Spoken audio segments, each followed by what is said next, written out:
So between meals there must be at least 5 to 6 hours of space. The ideal way to live is, there is no sleep in my life. But that's not possible right now, still body has some inertia. So it sleeps minimum.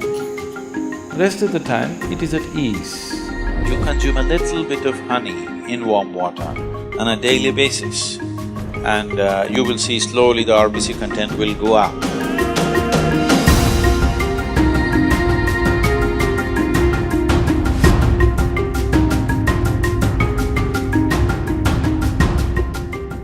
When it comes to food, one of the most important things that you must be conscious of is, on a certain day when you eat a certain type of food, whatever you eat, you must consciously notice how quickly does it digest and become a part of yourself. Any food that you eat, if it lasts over 3 hours, that means you've eaten bad food, and that is something to be either avoided or reduced in quantity. If food moves out of your stomach bag within 3 hours, this means you're eating something that your system can handle efficiently. It may not be the best food, but your system is able to handle it.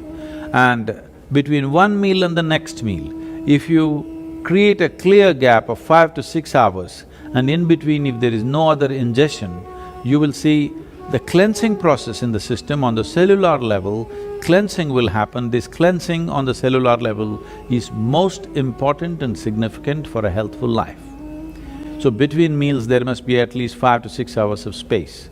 If you're over 30 years of age, 2 meals a day, 2 good meals a day will suffice.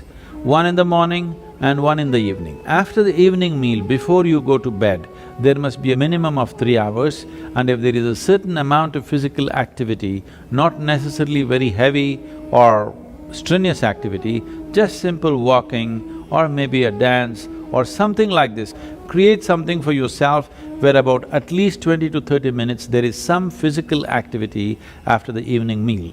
If you do this, largely your system will be healthy.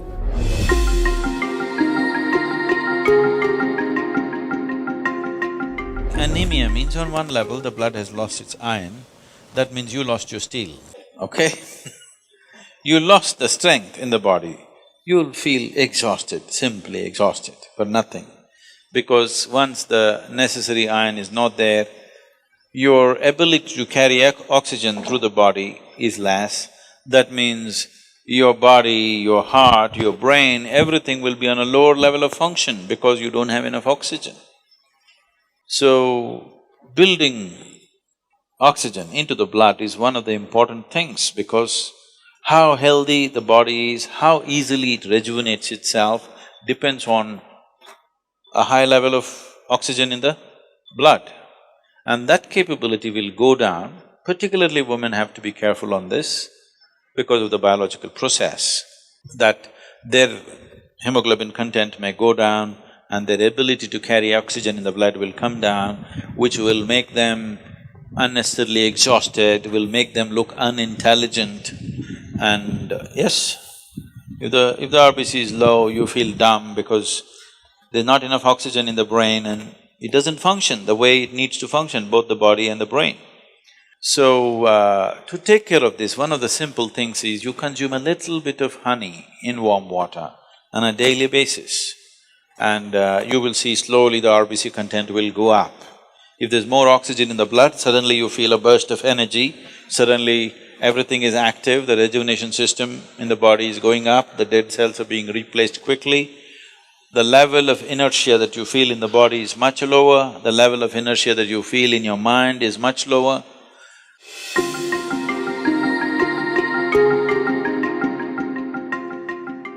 So, honey, it has different types of impacts on the system. If it consumed raw, it has one kind of impact. If it is consumed in cold water, it has another kind of impact. If it is consumed in warm water, it's a different kind of impact.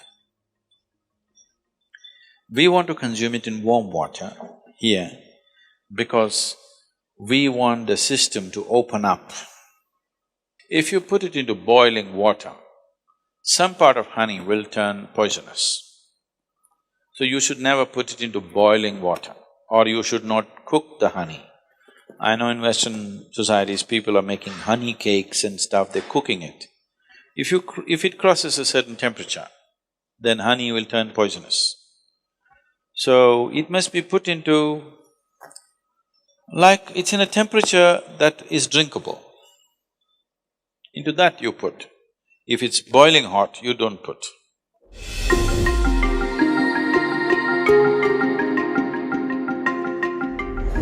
See, sleep is not a requirement in one's life. What the body requires is rest. Sleep is just one form of rest. Lot of people are beginning to think, in Tamil Nadu if somebody says, rest pannikaranga, means they're sleeping.